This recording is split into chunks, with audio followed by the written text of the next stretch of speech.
14장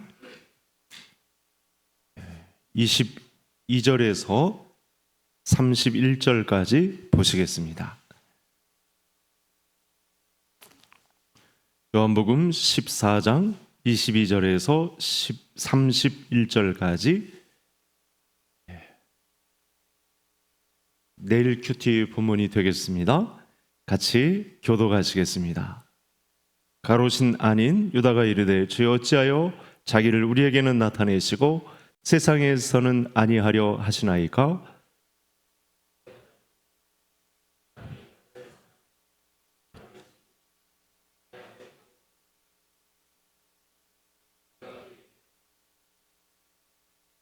나를 사랑하지 아니하는 자는 내 말을 지키지 아니하나니 너희가 듣는 말은 내 말이 아니요 나를 보내신 아버지의 말씀이니라.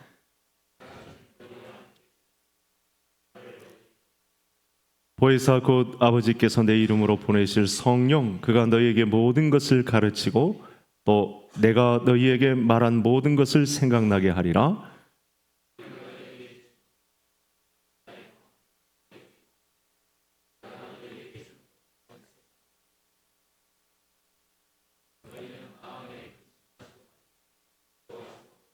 내가 갔다가 너희에게로 온다 하는 말을 너희가 들었나니 나를 사랑하였더라면 내가 아버지께로 감을 기뻐하였으리라. 아버지는 나보다 크심이라.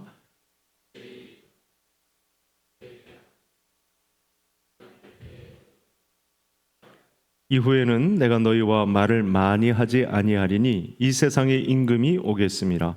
그러나 그는 내게 관계할 것이 없으니 아버지께서 명하신 대로 행하는 것을 세상이 알게 하려 함이로. 일어나 여기를 떠나자 하시니라. 아멘. 오늘은 우리 중고등부 선생님들 특송해 주시겠습니다. 오늘 또 중고등부 선생님들께서 만난 빵과 음료를 제공해 주신 것 같습니다. 빵은 우리 김동원 과자점에서 오신 것이죠? 네, 감사합니다. 고맙습니다.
귀한 찬양 감사합니다. 네. 오늘도 오른손 들고 성령 충만하겠습니다. 걸음을 걸을 때마다, 숨을 쉴 때마다, 기도를 드릴 때마다, 할렐루야, 아멘. 사람의 노력으로는 하나님을 절대 감동시킬 수 없습니다. 왜냐하면 우린 죄악으로 점철된 인생이기 때문에 이 죄악의 때가 묻어 있어서 아무리 열심히 한다고 해도 하나님 앞에 나아갈 수 없을 뿐만 아니라 하나님을 감동시킬 수는 없습니다. 놀라운 것은 이게 우리의 형편인데 하나님께서 또 하나님 대신 영존하시는 아버지 평강의 왕께서 우리에게 찾아오셨다는 사실이죠. 찾아와서 자리를 깔고 우리를 상대하시고 하늘의 신령한 것을 우리에게 나누어 주시고 하늘의 양식까지 우리에게 먹여주시는 그런 은혜를 저와 성도님들에게 주셨다는 사실입니다.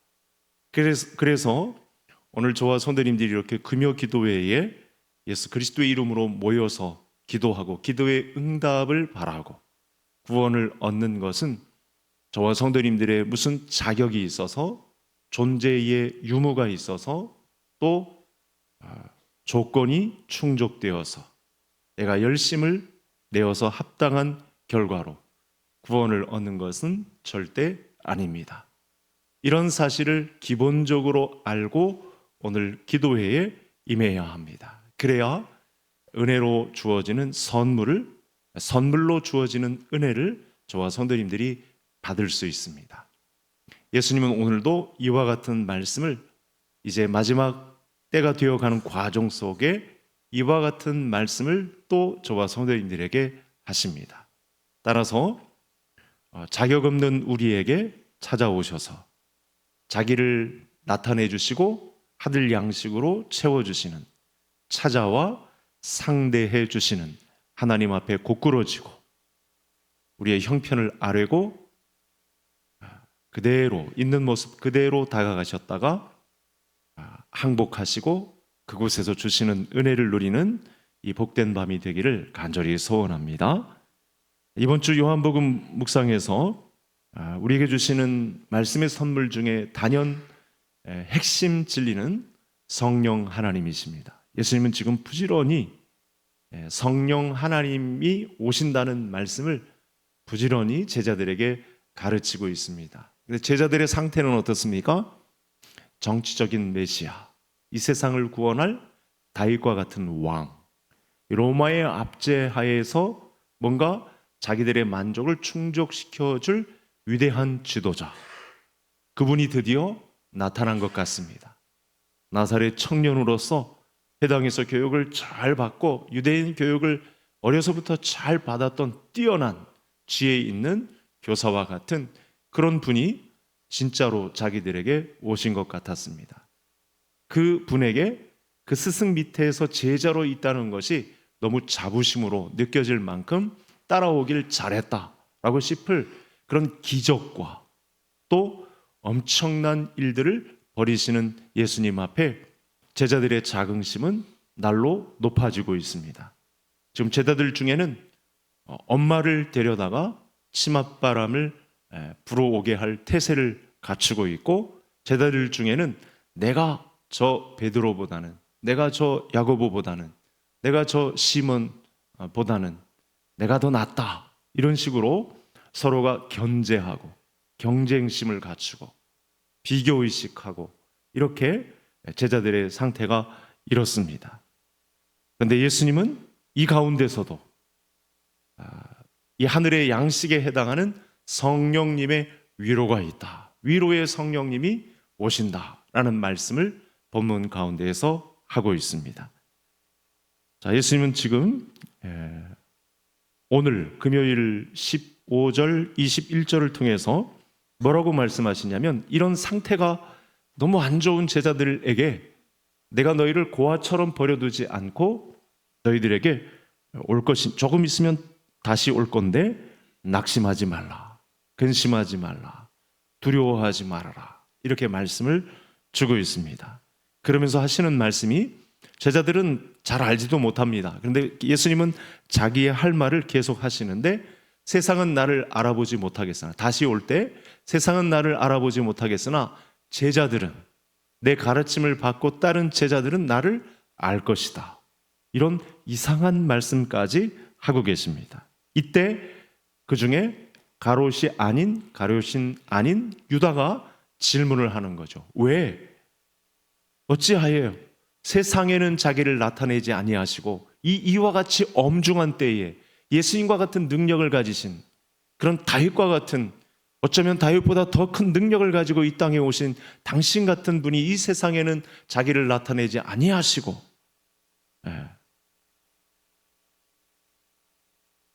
왜 이렇게 무기력하게 서 계시려고 하십니까? 이런 질문을 이제 본문 가운데에서 하고 있습니다. 제자들의 이 가치관은 뚜렷합니다.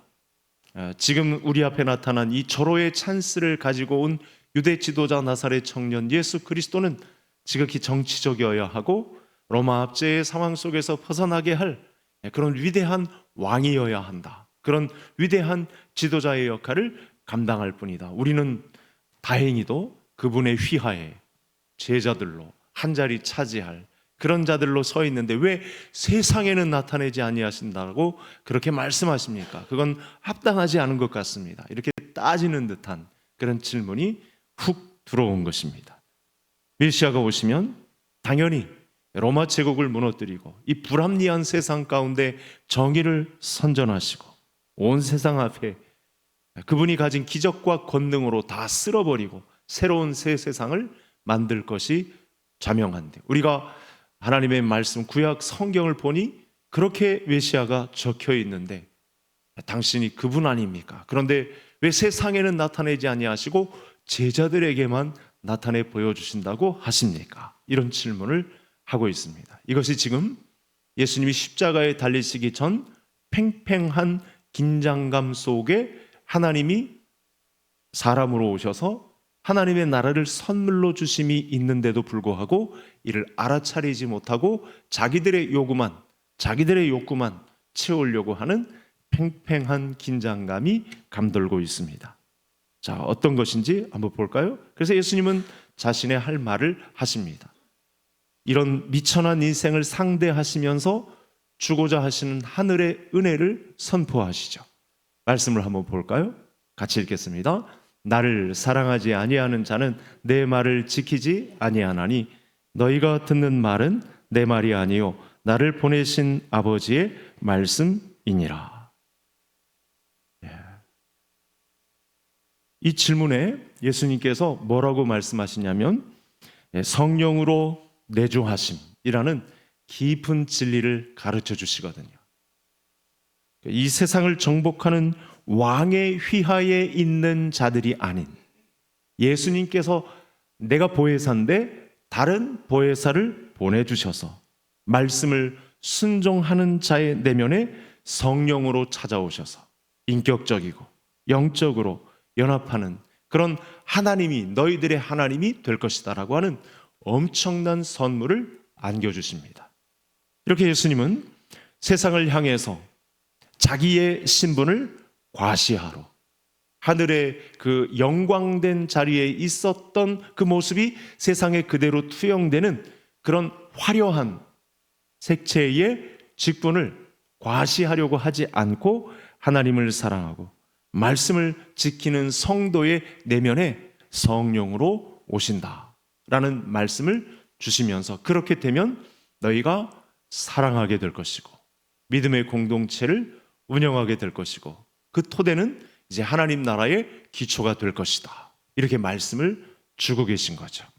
그래서 오늘 본문의 유다는 예수님이 세상의 신적 권능을 행사하셔서 세상을 보기 좋게 관장하시고 보기 좋게 하나님의 승리를 선전하기를 간절히 바랬습니다. 그러니까 유다의 상태는 제자들의 마음 상태를 반영한다. 이렇게 보시면 정확합니다. 세상에 예수 그리스도의 이 신적 권능을 나타내는 것이 합당하지 않겠습니까? 왜 움츠려 드리려 하십니까? 왜 우리의 뜻과는 전혀 상관없는 예수님의 말씀만 계속해서 하시는 겁니까? 이렇게 질문을 하고 있는 것입니다. 그러나 여러분, 예수님이 어디 이 세상에 보기 좋게 화려하게 등단하는 이 세상의 위대한 지도자로 오시기 위해서 이 땅에 오셨나요? 절대 아닌 거죠.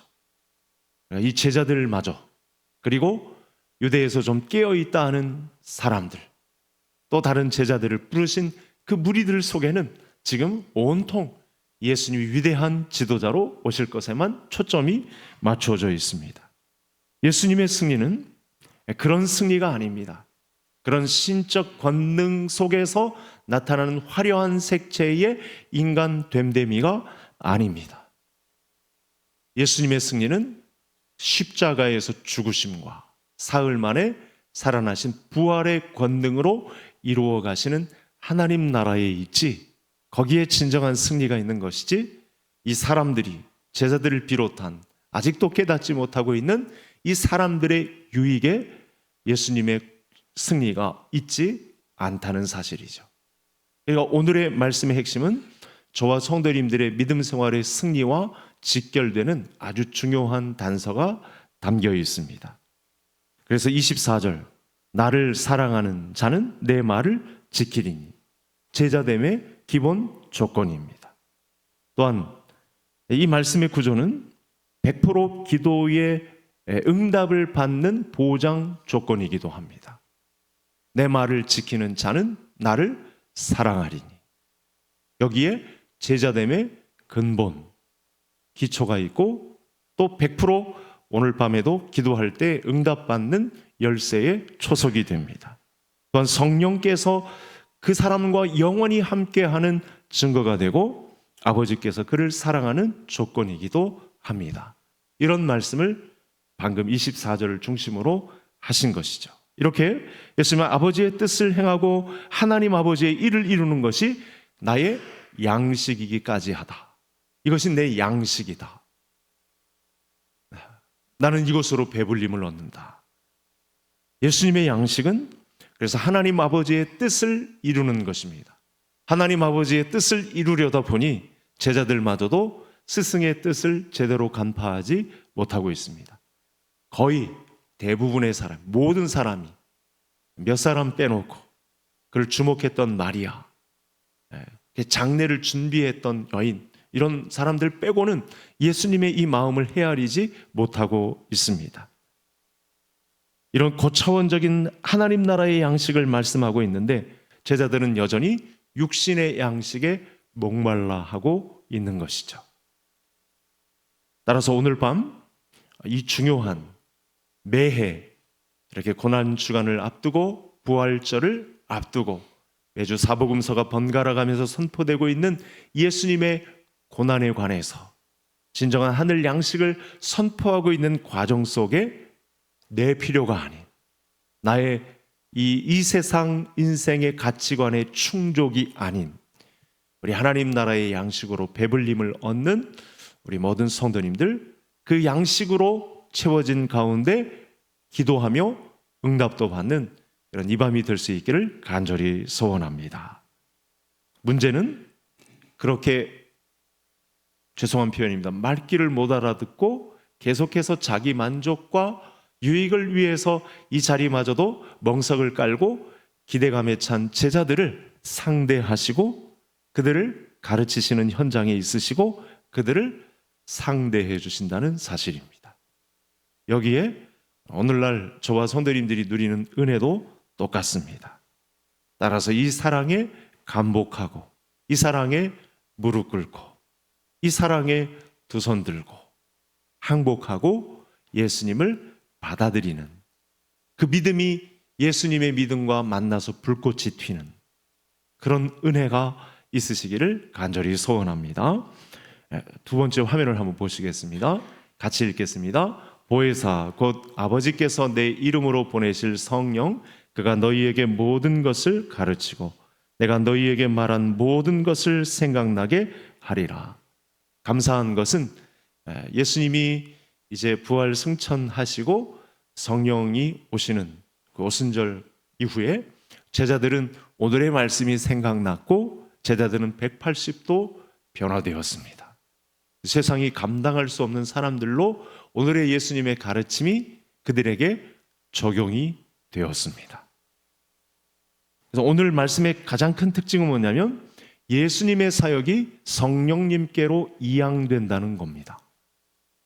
이 가르침의 핵심의 내용을 좀 정리를 해본다면 이제 예수님의 사역은 바통이 성령님에게 넘어간다라고 하는 사실입니다. 그분은 우리의 그 예수님의 가르침을 생각나게 하시고 깨닫게 하시고 그 가르침에 굴복하게 하시는 예수님과 방불한 진리의 영으로서 신자들 가운데 오신다고 합니다. 이런 엄청난 하늘의 양식을 쏟아붓고 계시는 거죠. 그럴 준비 태세조차 되어 있지 않는 이 시간에 때가 이른 줄 아시고 예수님은 하늘 양식을 마음껏 그들이 듣든지 아니 듣든지 그들의 상태가 조건이 충족되었든지 아니 되었든지 이 엄청난 양식을 제자들에게 쏟아붓습니다.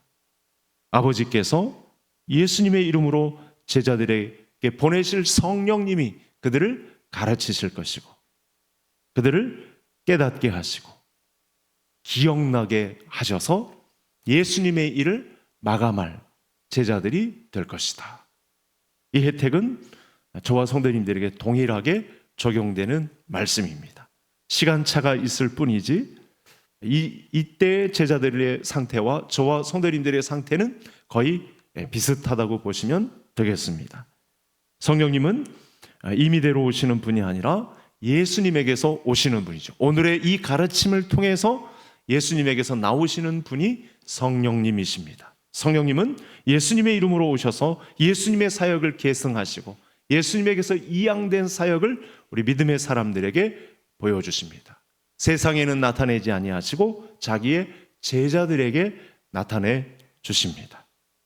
그래서 성령님은 성도 곁에 계실 뿐만 아니라 성도 안에 자기의 거처를 영원토록 지정하시고 하나님의 살아계시는 성전이 되게 하시기까지 하시는 그런 가르침을 사도 바울이 간파했습니다. 성령님은 진리의 영이라서 우리에게 좋은 것을 가르치는 강점이 있으십니다.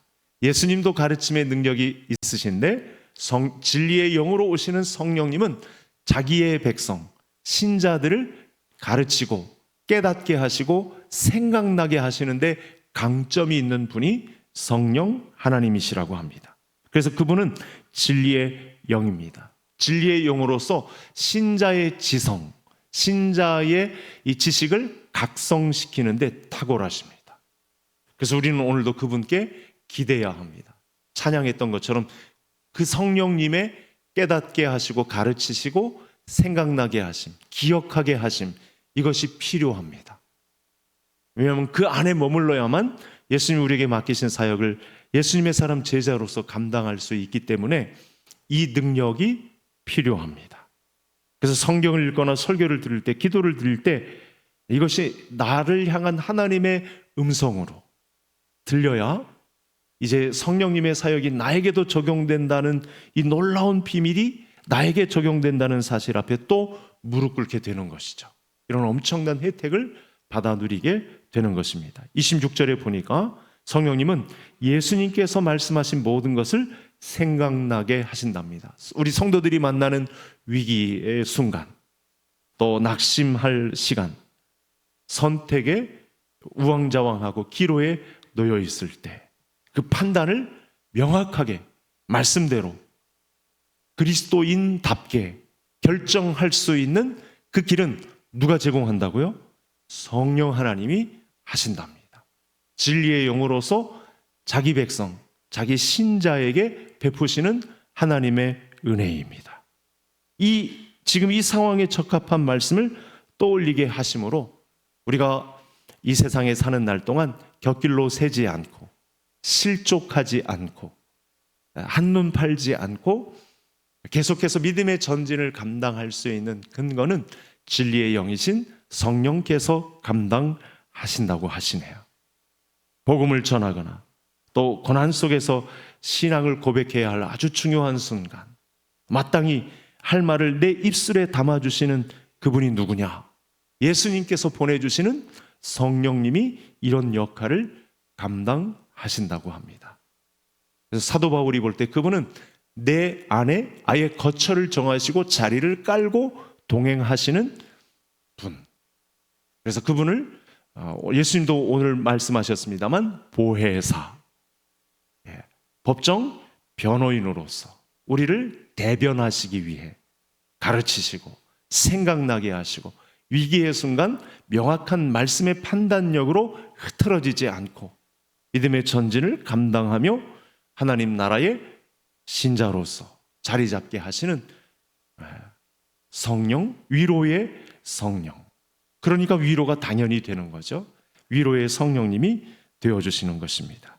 따라서 보혜사이신 성령님은 진리의 영이요, 교회의 이 영적 교사로서, 스승으로서 가르쳐 주시고 깨닫게 하시고 생각나게 하시는 분으로 계시다는 사실 앞에 저는 성령님이 필요합니다.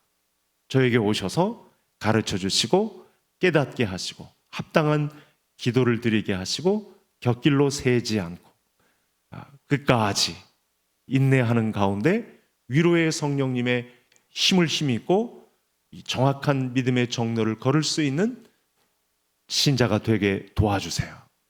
기도하는 이 밤이 될 수 있기를 원합니다.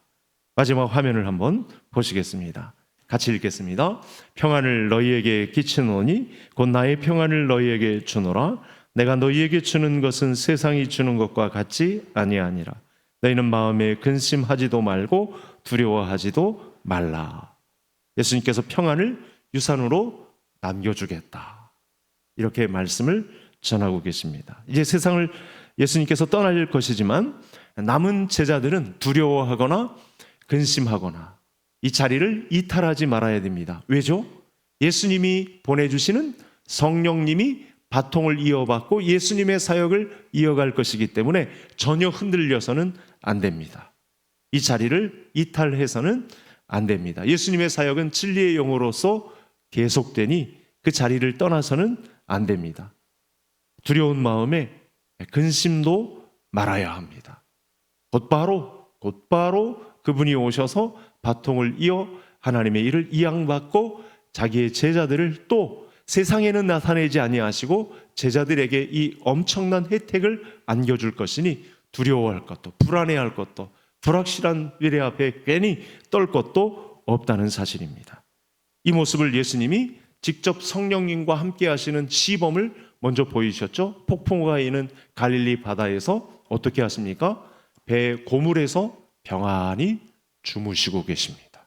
예수님조차도 사람으로 오셨을 때 성령 하나님의 도움을 이미 받고 있는 가운데 평강에 우리 하나님께서 배 고물에서 평안히 쉬고 계신, 바다는 난리치고 온통 다 죽을 것 같은 상황인데도 예수님은 평온하게 고물에서 주무시고 계십니다. 이제 곧 마주해야 할 십자가 앞에서도 당당하게, 물론 사람인 편에서 좀 두렵고 떨림도 고백하긴 하셨지만 하나님 아버지를 온전히 신뢰함으로 마땅히 자기에게 올 십자가의 고통과 죽음을 그대로 받아들이기를 허락하십니다. 세상의 평안은 거의 조건부 평안이죠. 몸이 건강할 때, 일이 잘 풀릴 때, 만사 형통할 때, 물질이 많을 때, 그런 일시적인 안도감 같은 것이죠. 사실은 진정한 평안이라고 할 수 없습니다. 그러나 환경이 바뀌고 흔들리면 이내 이런 평안은, 이런 안도감은 온데간데 없게 됩니다.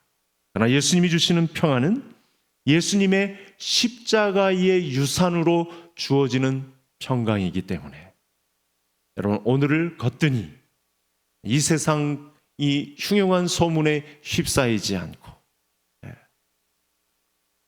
오늘을 거뜬히 믿음으로 승리하게 될 줄로 믿습니다.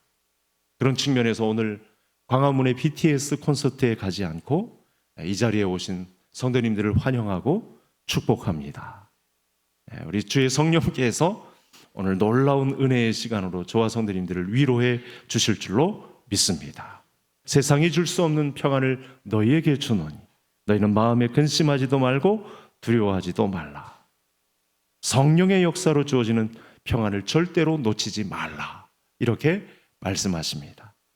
사단은 예수님을 죽음의 위기로 몰아넣으면, 제자들의 귀를 닫고 그들의 생각조차 지배하면 예수님을 실패로 몰아가게 할 줄로 알았습니다. 그러나 예수님은 자기 자신에게도 주신 이 성령의 가르침과 세상이 줄 수 없는 평안을 가슴에 품고 십자가 앞으로 당당히 걸어가서 순례의 마침표가 되셨습니다. 이와 같은 믿음으로 순례자의 길에 올라섰다고 고백할 때 기도 응답과 더불어 진정한 승리가 내게도 주어지는 이런 삼위 하나님의 합작한 이 놀라운 작품으로서 신자의 위치에서 영광 돌릴 놀라운 순간이 나에게도 적용됨을 믿음으로 바라보시며 은혜의 선물을 안기면서까지 이 말씀을 듣고 기억나게 하시고 가르쳐 주시고 깨닫게 하시고 생각나게 하시면서까지 이 자리에 앉히신 의미를 살려내시고 그 승리의 자리에 그 골고다의 언덕에까지 그 순례의 마침표를 같이 찍는 우리 모든 우리 개성의 성도님들 될 수 있기를 주의 이름으로 축복합니다. 오늘 말씀을 가지고 이렇게 기도하겠습니다.